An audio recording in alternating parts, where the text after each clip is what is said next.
In this video, I'm going to show you how to build content that will support your business and your sales process and not just get views and likes. And I'm going to share with you a tool that will help you know exactly which type of content to create. So let's dive in. So the goal of content, if we're trying to support our business and our sales process, is we want to stay in front of them as they are in the sales cycle. So the key here is we want to get as many impressions as possible. We want to try to keep getting in front of them. And the goal is to get them thinking about you, your product, your service, your company, your offer, the way that you do what you do, even when you're not around. Because as they're going through the sales process, one thing that I can almost guarantee you is that you're not the only person, you're not the only product, you're not the only solution, you're not the only company that they are looking at. So we want them to think about us as they are going through this sales process. That increases the likelihood that they book an appointment, that they show up for an appointment, that they close. So what we're trying to do is get them to maybe spend anywhere between 10 to 15 minutes thinking about you, your product, your service, your solution, or consuming some type of content that will then eventually get them to think about you later, or your service or your product or your company. So for a business, content should either support your sales process or gain attention. But remember, our whole goal with this content is to support the sales process and the business. So we're not going to focus on gaining attention. We're going to focus on creating content that supports getting clients and getting revenue. So let me break down the 4 beliefs here. Before a conversion occurs, there are 4 key beliefs that we must present in the buyer's mind. So any absence of these drastically decreases the chances of the next stage of the conversion or that they pay you money and become a client. So first of all, they must believe in the type of solution that you offer. So think of this as the type of thing that you do. And I'll give you an example here in a moment as I go through these. But the second is they believe in the product or the offer. So think of this as how you do what you do. The third is they must believe in the company.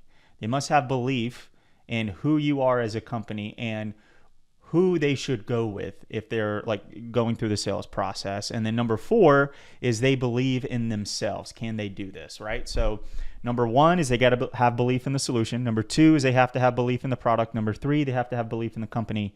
Number 4, they have to have belief in themselves. So let me give you an example. If I was shopping, if I was in the car market and someone was trying to sell me a Tesla and I was going to the dealership, I would first have to have belief in the solution for me to buy a Tesla. So the solution is the type of thing that they do. So in the overall car market, everybody goes from point A to point B, but the way that you do that is a little bit different, right? So the type of solution in this scenario would be an electric vehicle. So if we look here, the type of solution is what you do. So for a Tesla vehicle, it would be I'd have to get bought in to the idea or the way that they do what they do, which is an electric vehicle versus a gas vehicle. That is the solution. All right. Then we go into the product. Now the product is like EV vehicles, Chevy, Ford, Tesla. So those are the products.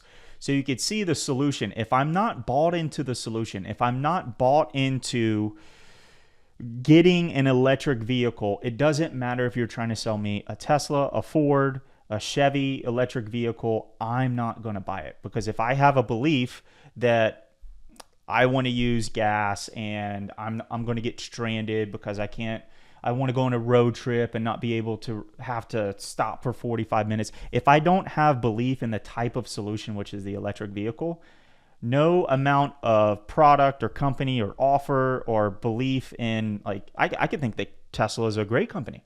I could think that the Model Y or the Model X are great cars. But if that's not for me, if the type of solution is not for me, if I'm not bought into that, then there's no sales process, content piece, offer, price that's going to get me to buy that. So we have to have belief in the type of solution. So number 2 in this scenario would be the product. So this would be Tesla. So this would be like the Model Y, their Model X, and how is that car different from, I don't really know, other like Chevy or Ford. And then so the company would be Tesla, the company itself. And so just me knowing Elon Musk and Tesla's been around for a while. They were one of the first and probably the biggest and most noteworthy EV companies right now. So I would have to have belief in that company.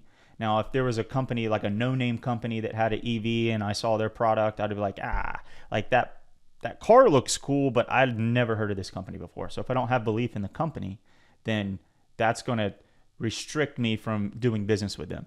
Then it's the belief in themselves. So belief in themselves in this scenario would be, could I have an electric vehicle? For example, do I live close enough to, those charging ports, whatever those called? Can I install one in my home? If I could not do that, then it doesn't matter if I'm bought into having an EV, if I'm bought into the Model Y and then Tesla as a company. If I can't do that myself, then that's going to restrict me from purchasing that vehicle, right? So we must have belief when they're going through the sales process, and in your company, in your product or service, whatever you're selling, they must have belief in the solution. They must have belief in the product. They must have belief in the company, and they must have belief in themselves. Because if they don't believe in your solution, the type of category, the thing, they won't buy. They don't have belief in the product, they won't buy. They don't have belief in your company or themselves, they will not buy. If any of these categories are not checked, they're not going to buy. So there are ways that we can influence this. And the way that we do that is with ads, with content, with the whole sales process. But this video is around creating content that would support your sales process. And so once you know what the belief in the solution is for your company, what the belief in the product, the company, in themselves, once you know what those are, it makes it very easy to be able to create content that can support your sales process. Now, what we need to do is we need to create content that is belief-based, based off of those 4 beliefs. So this is how we get prospects to move faster down the sales funnel. This is how we get our conversions at every single stage to be as high as possible. This is how we get more people to choose us versus other options. So now to influence each belief, what we must do is we must pull on 2 strategic levers. So I call these truths and doubts. Now, truths pull prospects towards your belief. So these are messages, thoughts, and concepts that move prospect toward buying your way and the way that you do things. And doubts push people away from beliefs that would not support you. So these subtle or direct challenges, or they're challenges to existing solutions, provider, or self concepts. So the idea is, if I was creating a truth throughout the content and throughout the whole sales process, I would want to create truths on, and just go back to the Tesla scenario, I would want to create truths on EVs as a whole to get someone bought into the solution. I would want to create truths and things that they would help get them bought into the Model Y or the Model X. I would want to create truths around the company, which would be Tesla. And then I would want to help them get belief in themselves that they could own an electric vehicle. And with doubts, I would want to create content or explain through my messaging doubts away why they would not want to use gas vehicles anymore, why they would not want to go with Chevy or Ford or their electric vehicles. I would want to create doubts that with the limiting belief that they can't do it, I want to create a doubt on that limiting belief so that they would lead themselves to believing in themselves that they could purchase an electric vehicle or whatever your product or your service is. So the key here is that truths and doubts, they work more like a push and pull mechanism. So doubts collapse the old way of thinking, and truths invite then a new way toward your product, your service, your solution. So in your content, you can build truths on what your offer or your doubts are about, and then that will give a clear picture of what we need in place and what content needs to be created. So instead of creating content that just gets views, we're now creating content that supports our sales process and our 4 core beliefs. So so now what we're going to do is we're going to break down how the content should be structured. And so what type, so how should I create that content? If I know I need to create truths and doubts based off of the 4 core beliefs, what's the best way to do that? That's what we're going to walk through in the next couple of minutes. And so this is called the 5WH framework content structure. And so what this does is it helps each piece of content resonate with the audience, have depth, and clearly communicate our beliefs. All right. So organic content should consistently include these foundational concepts. So at a minimum, we must have the what, the why, and the how. All right. So if you think about this piece of content, you can look at any other piece of content that we create. At the very beginning, I explained the what. So the what was, this is how you create content that supports your business instead of getting views and likes. I then started to explain the why, like why you should create content, which was going through defining the solution, product, the company, the 4 beliefs, walking through why we should create content that supports the sales process. And now I'm about to walk in through the how. So these are the must-haves. So the what, the why, and the how, those things are needed to create clear and useful pieces of content. And so if you leave out the what, the readers might be confused about your main idea. Without the why, they won't know why your message matters. And skipping the how leaves them unsure about what the actions to take next.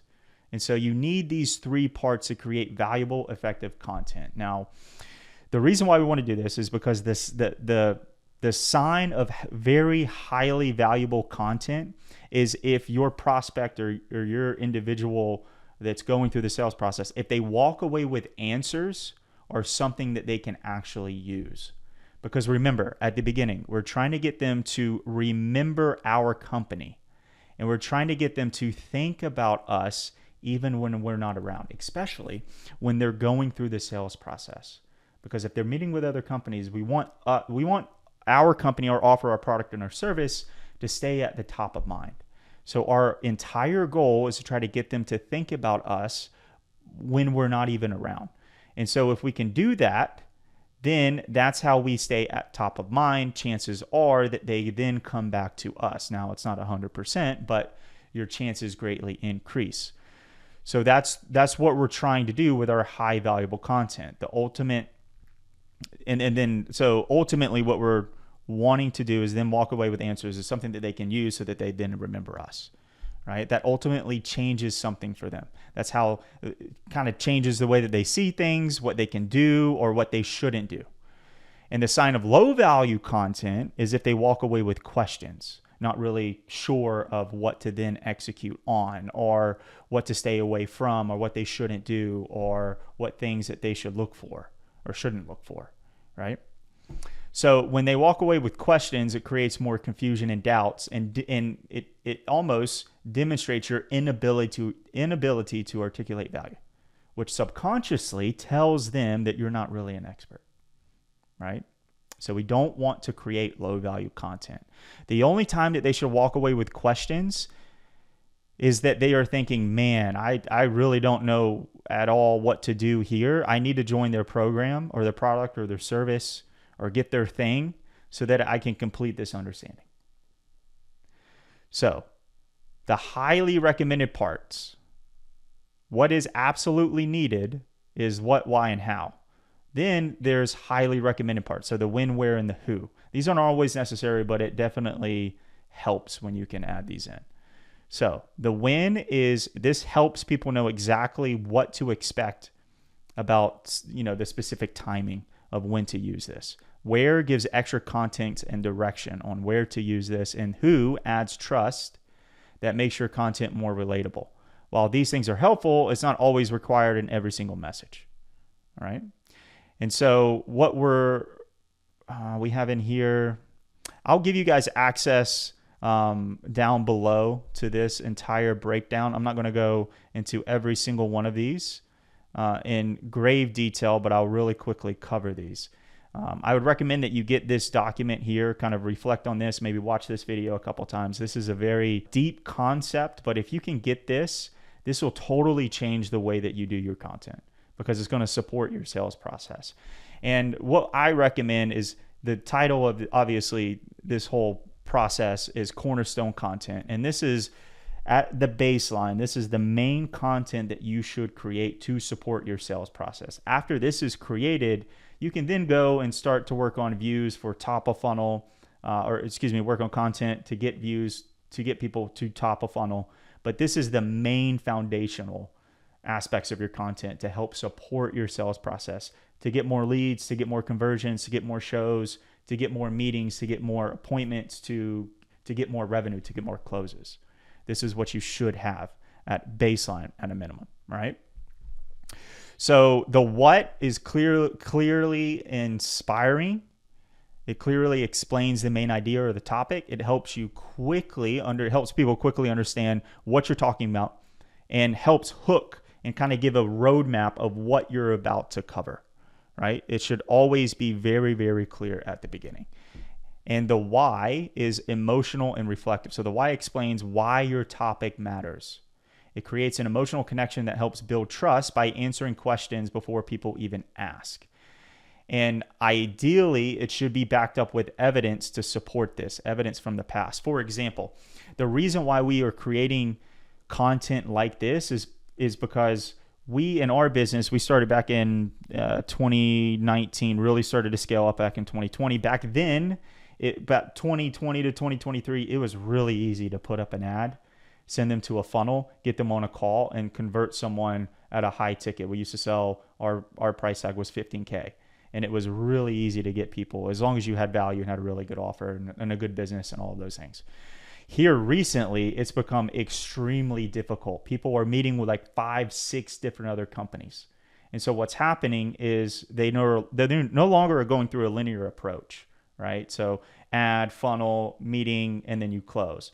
So what's happening is this process between when they see an ad and they close, this whole process right here, a lot of companies are like, this is the biggest gap and the biggest opportunity. A lot of companies are not influencing this process. And this is where your beliefs in your solution, your product, and your company and themselves are installed.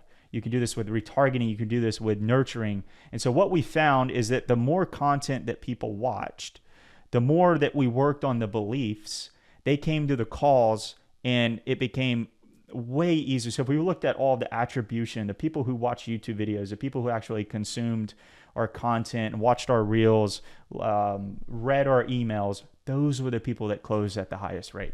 And so what we want to do is to try to not manipulate that, but try to influence that process and try to put pieces of content in front of them that can support our beliefs.